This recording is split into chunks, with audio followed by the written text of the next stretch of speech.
I have a 6-year-old daughter named Linnea. One thing I really try to pay attention to is my timing with her and how I speak to her. For me, I come to understand my mom's generation and why she was the way she was as opposed to my grandma's generation.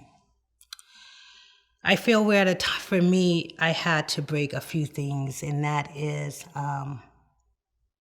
degrading, because everything is just, I don't think my mom knew the effects on how she talked to us, how it would affect us emotionally in the future.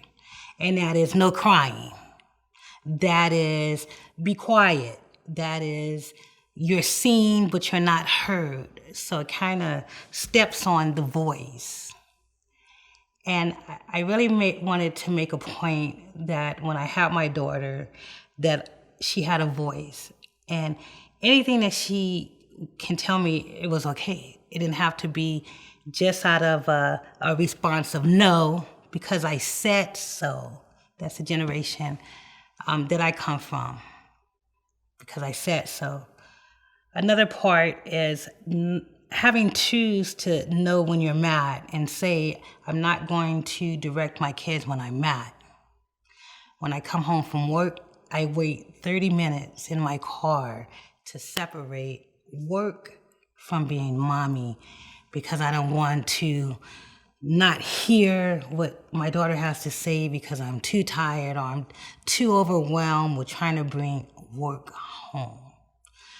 When I look at my life now and feel what has affected me, because it's been very important for me to understand who I am, where I come from, and why I do what I do. And that's tapping into my past and my childhood and what I was raised with, as opposed to being around other people today and what they were raised with, and talking and seeing the difference and really understanding who had a way out and who didn't. And, my mom's generation, for them, it was, hey, at least your mom got you guys out of the projects, and trying to understand what that meant today, the hardship and what she had to go through, and having kids at a younger age as opposed to today, and being young, and just because that's mommy doesn't mean that mommy knows everything. But when you're a kid, when I was a kid, I thought mommy was supposed to know everything, and being an adult is like, oh wow, they didn't know everything. And being a mom now and understanding that, wow, I would never know everything.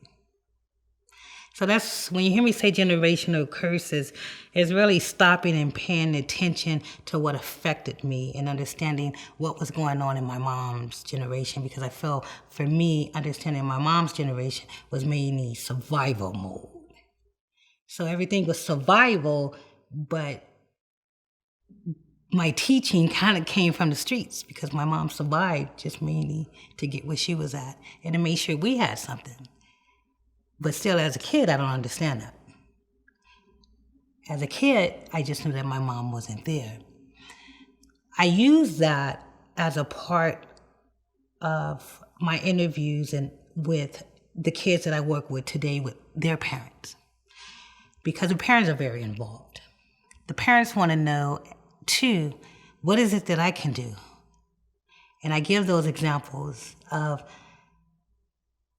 when you're talking to a kid and you're asking that kid, even as a teenager, what is your mom's name?